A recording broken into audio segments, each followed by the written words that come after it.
that you're a part of this, whether you're watching by yourself or with a group.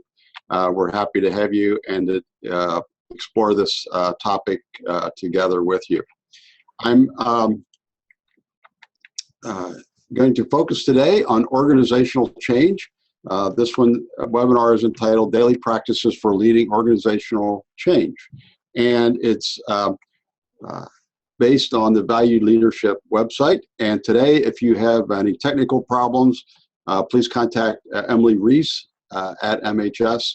Her email is on the screen, but it's just emily@mhsonline.org, and she will try to help you. Also, this is interactive, and there will be time for questions and discussion. So I hope you send something. Use the Zoom question answer and make a comment. That will be sent to Emily, and then she'll moderate that for us. So along the way, please be thinking about what you'd like to ask and type that in so that we can talk about that together. I'm Emerson Lesher. I think I know many of you who've signed up, but maybe not all, and I'm happy to share with you today. I'm a Senior Vice President at MHS and also do some other things for MHS. And you see on the screen some of my previous experience of leadership work in really two different MHS organizations. As I said, our webinar today is based on the website, valuedleadership.org. And if you've not had a chance to look at that, I hope that you will and explore that. And there's more resources there for you in addition to what we'll be covering today. But the valuedleadership.org website is really based on what we call the 4 C's. And what we attempted to do was to think of what are some themes or values or practices that the early Anabaptists might have engaged in that would be helpful for us today as we are involved in 21st century nonprofit organizations, many of them church-related. And so we came up with the 4 C's. We think that these 4 C's were things that were important to the early Anabaptist groups and have relevance for us today. And those 4, as you see on the screen, are character, collaboration, culture, and change. And we today will be focusing on change. The previous webinars focused on the other 3 C's. Well, why is change one of the 4 C's? Why was that selected? And I think it was because the early Anabaptists believed that the world could be a different place. 500 years ago in Europe, things were just beginning, in a sense, to break loose. This was the time of the Protestant Reformation, but there were other changes as well in terms of politics and culture and just sort of what was happening in society. It was a transitional moment. And the Anabaptists were a part of that transition. And they had a clear sense that the lives of individuals and groups could be different, it could be better. And also they had a sense that life should be better, not just for the rich and powerful, but for all persons, those that were we might think of as on the margins or the least of these or the frail. And so they were particularly interested in changing life for those people. They were particularly interested in changing church life, and that was one of their main foci. Also today, we think that change is important for 21st century organizations to be familiar with, to be comfortable with. Otherwise, we probably won't make it, we won't be adaptive, and be able to move forward. That the world in which we live is also in transition, not unlike 500 years ago, where there is much change in many organizations and institutions. So change is something we should all be familiar with, comfortable with. And so what can we learn from the Anabaptists as we go about looking at change? This is from the MHS, the Valued Leadership website, and it's sort of our definition of change. I just wanted to highlight it here, what we mean by this. First, we mean that it's positive change. There's negative change, but this is for the better. At least that's what we would hope. So that's the kind of change that we're thinking of. And that things can be different. And I'll talk more about this, that the Anabaptists believe that the current reality was not the only reality that was possible. And so they had hopes and dreams. And so part of that is to articulate a vision. So part of change is to understand, where do we want to go? Or what is the characteristic of what we're looking for? What are the values? What are some metaphors? What are some models? What's the vision that we're moving toward? How will it be better? And then also, as we would understand change, is to inspire participation. So this is, the Anabaptists also would have thought about how to involve everyone, how to engage the whole body, the whole community. And so it's to inspire participation on a journey of growth. And there's a sense in which this definition of change is that it's both participatory, it's a journey, and it's growth. And that it doesn't end. So it's not a particular endpoint, but it's a journey that we participate in. We go as far as we can, and then we see where we are and make, realizing there may be more change. We may need to continue on. I wanted to just highlight, I called these themes. You could think of them as sort of mental mindset concepts in terms of how the Anabaptists, I think, approach things or thought about things. And I think it encouraged them to act and think differently than others in the society around them. And I highlighted these. These are also on the website. You may want to look at these a little bit more. But I think one of the things that helped to propel the Anabaptists as they thought about how they would change and what they wanted to change was that they really valued people over buildings or institutions. That's not what they were about. They were not about building buildings. And specifically, they were very radical. And this was a radical thought 500 years ago, that you could be the church without a building. And they said the church are really people. The church is not a cathedral. The church is not a place. It's people. That's where God is alive and at work. And so that's a very different shift. And that may be something for us to think about today in terms of where do we focus? The second is the Anabaptists were very strong on sharing, not only sharing of finances, which they did that, and sharing of their other resources. But here you could think of this as sharing authority, sharing power, sharing gifts, sharing a variety of things over privatizing. So they would emphasize the common good, the sharing, the mutual aid between people, versus individual rights, what individuals own and have. And so that's also how they approach change, in a sense, was together, sharing of things. And in the book on what's called tribal leadership, one of the things that they emphasize is that effective leaders know how to engage others, include others, and they don't do things alone. They do it with others. And so I think that would be very consistent with this idea among the Anabaptists. Another thing that I think theme or concept that influenced them in terms of how they thought about change and how they went about things was community over hierarchy, or bureaucracy. You could also add community over bureaucracy. They were more a movement, a people movement, than trying to build a hierarchy or trying to build a bureaucracy. They were more organic, and they wanted to be organic in how they did things, how they related to others. And so that also influenced how they went about things, sort of the processes that they would use. And I think another aspect of that propelled the Anabaptists, in a sense, or encouraged them to think and act differently, was sacrifice over comfort. That they realized that for real change to happen, there would need to be sacrifice. And they were willing to sacrifice. They were willing to risk. And so if there's going to be change, there has to be the willingness to risk, the willing to sacrifice. It may not be easy. And so there's a sense in which they realize we'll have to be willing to do this. And so they, some of them made the ultimate sacrifice in terms of being persecuted, in terms of martyrdom. And that also, in a sense, was propelled them and was a part of their life and how they thought about things. So I encourage you to think about in your organization how you might be doing these things, how you're approaching these four themes. Another way that I think about change among the Anabaptists, which I one way to approach it, or to sort of think about how did they understand change, is that the Anabaptists have sort of been famous for what I called here both and thinking and third way solutions. That they didn't like to be in a box. They didn't like to think of things as either or. It wasn't either this way or that way. It was things are often both and.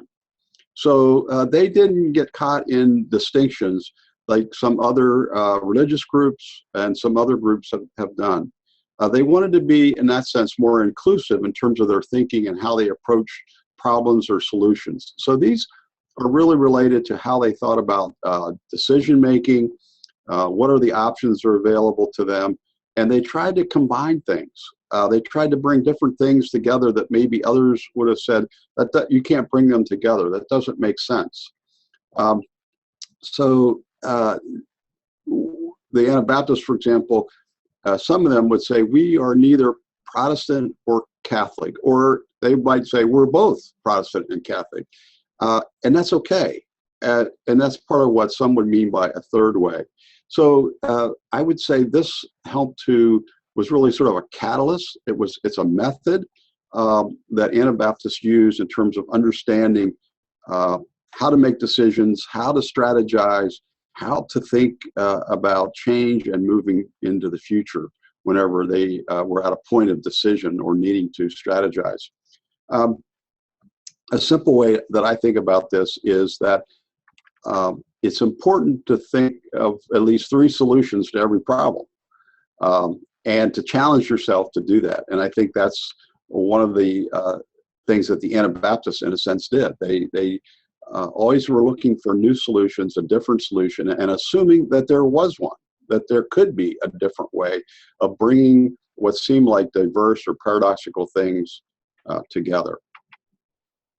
I want to just focus on this. We could spend a whole webinar, a whole day on this question, and I think it's an important one for Anabaptist organizations to think about and to take a position on, in a sense, or to understand. One of the things about the Anabaptists that they were very strong on in the early days was not coercing people to believe a certain way. That's partly why they believed in adult baptism. That's also why they were nonviolent. They believed that if you did not accept faith in the way they did, that was fine. They weren't going to persecute you. They weren't going to cast you out. They weren't going to kill you. That was your decision. Likewise, they wanted the freedom to decide to live the way they wanted as well. And so it was more invitational. It was more individual choice than coercion. And so as we think about change, how does that apply to Anabaptist organizations today?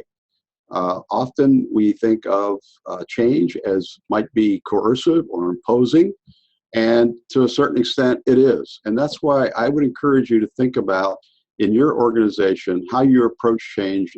Is it invitational or is it coercive? And coercive is not always a bad thing. Sometimes there may be a place for that, where the leadership has to say, this is the way it will be. And it's not really an option, and you need to take it or leave it. I think there are often a lot of middle ground, and that we can be more invitational in how we think about change and how we bring that about within our organizations. And that's what I tried to just give a quick perspective here on that. And I called it the invitational change highway. I don't know if that makes any sense, but I think if you think of this change, whatever that change is in your organization, as a highway, and it's important to have on-ramps and off-ramps onto that highway. And even what you do on the highway is important in terms of change and having it be more invitational versus less invitational. And I think particularly in large or significant change in an organization, it's important to have what I call on-ramps, where people begin to understand what is the change that's coming, how would it impact me, and actually invite people to be a part of that change, and for them to commit themselves to being a part of it and willing to participate. So the on-ramps are sharing the vision, sharing information about how this change will be different, what are the implications, and it's also giving opportunity for people to decide whether they want to be a part of it or not. Another way to say it is to count the cost. Is this something that you want to do? And it may be that some will decide not to. And it may be important to actually have a point of decision, in a sense, of whether you're going to participate or not. And so people can decide. That would be, I think, one way Anabaptists might approach this. That was certainly how they thought about becoming a Christian, is that you talk about it, you inform people, you share with people, you care for them, but you also give them a choice of whether they're going to join the church or not. And they might decide not to. That's fine. If they do, great. I think also while people are on the highway, if they decide to join in this change and they make a decision to commit themselves to it, to sign up for it in a sense, then it's also important along the way to have ways, methods for them to help shape the change, to be a part of that change, to be a part of the process. And then it's important to have off-ramps where we give people permission, we give people respect, and there's a clear way for people to decide not to be a part of the change. And that may mean that they need to move on from the organization or from that department, or depending upon the context. But a realization that, yeah, this may not be for you, and we're sorry about that, but if you're part of this organization and wherever we're headed, then we need people who are committed to it. And so you help in a respectful way that to happen. You may have some questions about that, and we can come back and talk about that more. I want to just quickly talk about some other, what I call here, daily practices for change. One is to practice change, to be very purposeful about realizing we need to learn in our organization about change, and we want to get really good at it. This is one of the things we want to be known for. Like, I think many organizations have things that they're known for. And I would suggest that change, being able to change, is something you may want to be really good at and be known for. That's what you're known for among the people you serve, among vendors, among the larger community, that place, over there, wherever, they know how to change. They're good at it. They're very successful in doing that. As we're facing uncertain times, I think doing this well will serve you well. And so part of that is practicing, experimenting, and learning from it, debriefing, learning how can we do it better the next time, all that kind of thing in terms of sort of quality improvement around change processes. I think another daily practice is, which would be related to this, the first one, is for leaders to model change, for leaders to be the change, to do it first, and not expect other people to do it if they're not willing to do it. And so that may take some work and thought about how you do that, but if others see you doing it, it's going to have much more impact.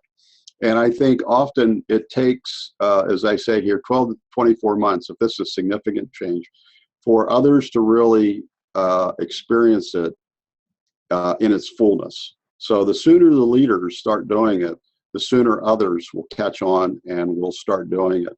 And so you may want to, again, be purposeful about what changes are we going to do? What will model the new future that we see? So, for example, this is one that I participated in where we wanted to show that the team, the leadership team, the senior team, that was our first team, that we were going to be first among equals on this team. And so we changed our offices to reflect that. So it was a physical change, and we brought all the offices together because we were dispersed. And that was one way we thought would show at that particular time how we were going to start interacting differently with each other. there would be many other examples. So you'll need to think about that. The other is not to waste an opportunity. If there is a crisis, particularly if there's some issue going on in your organization, think about, is this a time to introduce a positive change, to say, yes, what we've been doing has not worked, and so we're going to need to do it differently, and here's how, and lay that out. And so that may be, don't let those opportunities go by without using them to demonstrate to the organization, this is why and how we need to move on. We can't keep doing this any longer. This is not good for us or the people we serve. And so use those opportunities. The other daily practice is to measure change, to figure out ways to have it both subjectively and objectively. How are we different than we were? And then also celebrate that, to recognize it, to acknowledge it, and thank people, and so forth. This is just a question for you to ponder. And is your organization changing as fast as the world around it? And I think that if you're not, if your change is slower, that could be a problem for you. And so I would encourage you to think about that. That might be a good thing for you and your department to talk about, or your team. Is your organization changing as fast as the world around? And I would say the early Anabaptists were the radicals. In fact, they were known as the Radical Reformation. And so they were often actually on the cutting edge of leading change in the Reformation. And so we're a part of, Anabaptist organizations are actually part of a radical movement. We're a part of a movement that was very much focused on change, and we're seen as change agents and changing in ways that the rest of the world had not yet adapted. Well, just some final thoughts before we go to questions and comments.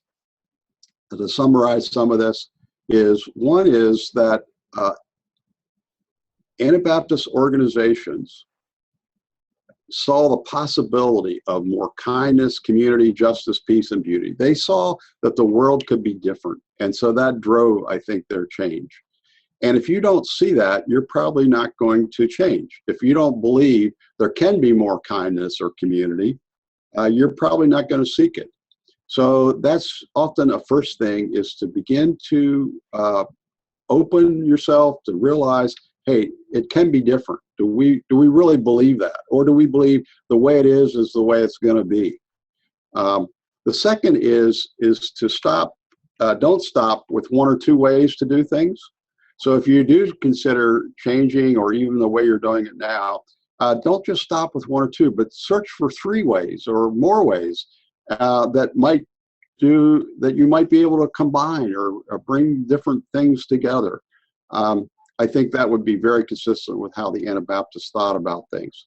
And thirdly, one of the ways that the Anabaptists worked at change was to see not who is the rich and powerful and what can we do for them, but to actually go to the margins, to the people in need, the people who were most challenged by something, and started to work with them.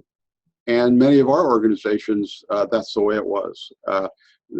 With older adults, or with persons with developmental disabilities, or behavioral health. There was a sense of, these are people who need assistance, who need support, who need kindness, who need a house. And we're going to start working with them. And that then brought about a whole variety of change in society and how we think about things. And so I would encourage you to be thinking about, how can you better meet the needs and desires of both the people you serve now, as well as more people. Why aren't we thinking about serving more people in new ways rather than serving the status quo? So I think those are 3 aspects of change that would sort of summarize what we've talked about and some of what the Anabaptists were up to. Well, let's go to some questions and comments. I'm going to ask Emily to help me out here. And Emily, what do we have so far? The first question we have is, can you share an example of practicing change and modeling change, and how to measure and celebrate change? Well, boy, there's a lot in that question, and in terms of different aspects of it. I think I gave one with the office moves, where we were trying to model something related to that situation also. And this was a leadership team that I was on. One of the things that we decided to do was to have team standards. And so as a leadership team, we developed 4 standards that we said we were going to live by. These were sort of behavioral standards or expectations for the 5 of us. And we not only developed those and shared them with ourselves, committed ourselves to them. We actually signed a paper saying we are committed to them, but we also shared them with the rest of the organization. So this was the senior team. And so because we wanted people to know what they were and to help us meet our standards. We did not immediately ask others to do that, but over time we did. And so that's a part of the modeling also, I would say, is that it started with the senior team. And then in the future, we did have every employee actually had team standards that they were responsible for and so forth. And then periodically we would evaluate whether we're following those standards and so forth. So I'm not sure if that's helpful in terms of the question, but that's maybe one example. Let's see what else we have, and then maybe we can come back to some of those if there's not something else. The next one is, how do we think about changes that are needed to comply with external rules? Sure. Well, I think that's a part of the world we live in terms of changes everywhere. And we're in a transformational time. And those changes are coming from internal sources as well as external. And so that's why I think we have to get really good at change. We need to be well practiced at it. It needs to be part of the toolbox that we have. And if we don't have it, we will have trouble. One of the things I think about is, what is your change quotient, sort of your change ratio or quotient. If you don't have much change quotient, it's going to be a problem for your as an organization. And I think organizations can get really good at that. And many of those things are going to be coming from outside. They're expectations of the people we serve. There's also going to be expectations from government groups and other regulatory groups in terms of the change. So I think a part of it is for you as an organization to also decide how, in a general way, in a big picture way, how are we going to respond to regulations? And I think I'm not advocating which way you should respond, but I think it's important for you to have sort of a starting point or a foundation. And I think some organizations decide, hey, we're going to embrace government regulations. That's just who we are and how we do business. And if you as a team member can't embrace that, this is probably not the place for you. And so, I mean, I know of employees who love, I know this is hard to believe, but love regulations, and they love getting into it and getting into the details and making it happen. They would fit well in an organization that says, we're going to adapt. We're not going to fight it. We're going to go with it and do the best that we can. There are other organizations that might say, in terms of, let's say, government, we are not. We're going to try to develop our organization in such a way that we have as few government regulations as possible. We may even decide to fight some government regulations, and we'll suffer the consequences of that. So I think some of it is sort of, what is your approach as a leadership team, as a total organization in terms of regulations? And people pick up on it, what your attitude is. And if you decide that basically, regulations are really there to help people, to serve people, and that's what we're doing also, and we're going to embrace it and go with it. So I'm not sure that's helpful or that's what the intent of the question was, but yeah, the change that we have, is obviously, externally, there's going to be more regulations rather than fewer, probably. And so learning how to adapt and integrate that is important. What's Okay, next? the next question is, what are the indicators that leadership team members are struggling with change? Right. Well, I think that's a great question, and I think the reason I'm pausing is, I think there are sort of personal ways that people show that in terms of either being overwhelmed and just tired and can't think clearly and work well, so it impacts in that way. There are some that really deny it and put it off and don't really deal with it, so it's sort of a denial approach. And so I think it's important to be looking at both of those or be aware of both of those tendencies. There would be other tendencies, but that's one. I think another tendency sometimes is sort of the opposite of introducing change so quickly that you don't give other team members space to do what they need to do. It's sort of like you don't develop the on-ramps that I was talking about that are needed, because some people are embracing it so quickly. So you do need to have a balance, and some team members will need help with either sort of slowing down the change, some will need help in speeding it up.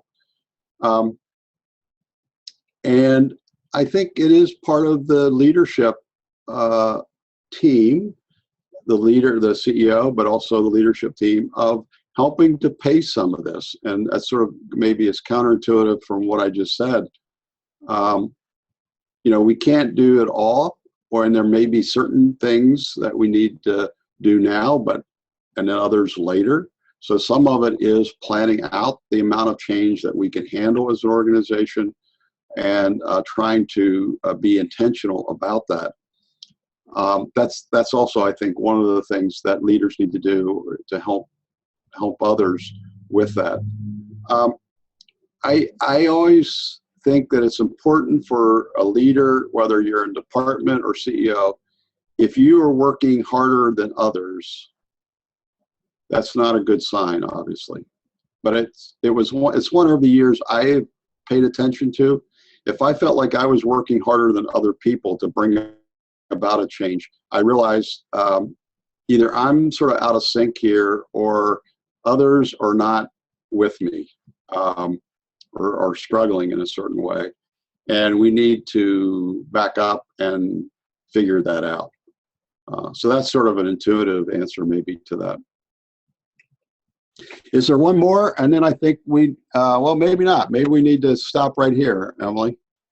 That is up to you. I do have one more question that I can mention, and you can Okay, go ahead. decide. It's sometimes change means growth in one area and shrinkage in another. How do you go both ways at the same time? Right. Well, yes. Sometimes we need to say no, and often we need to say no more often than yes. And that's an important part of the change that I think all of our organizations are going to be confronted, is how do you say no to certain things that you've done for a long time that may no longer be helpful to the organization. And so that's a part of that I was talking about in terms of articulating the vision, like where are we headed and what do we need in the future, and that may be different than what we need now. And so sometimes that's actually celebrating what we've done in the past, and it's also so intentionally doing that, and also intentionally grieving what we've done in the past, and sort of have a ceremony, have a ritual of that in some way, and then the recognition that we need to move forward. And if we just kept doing what we were doing, we really wouldn't be helpful to the people that we serve.